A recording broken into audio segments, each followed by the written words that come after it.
This is Frisco Live 415, Scenic News Edition. Here we go. Earlier today, we responded to Columbus Avenue in North Beach for a reported explosion in an area of close proximity to Molinari's. Squad 2, Medic 530 and RC1, the location is 371 Columbus, cross of Grant and Kenneth Rexroth. This is for the explosion, Control 1, TAC 11.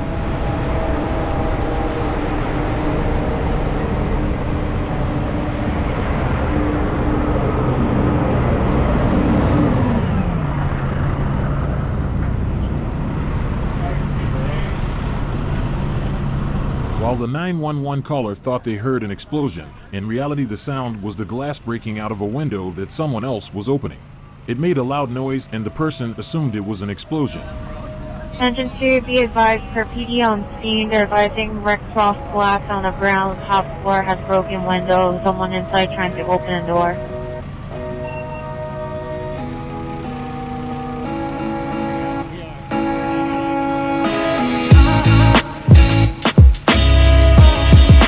Thank you for watching Frisco Live 415.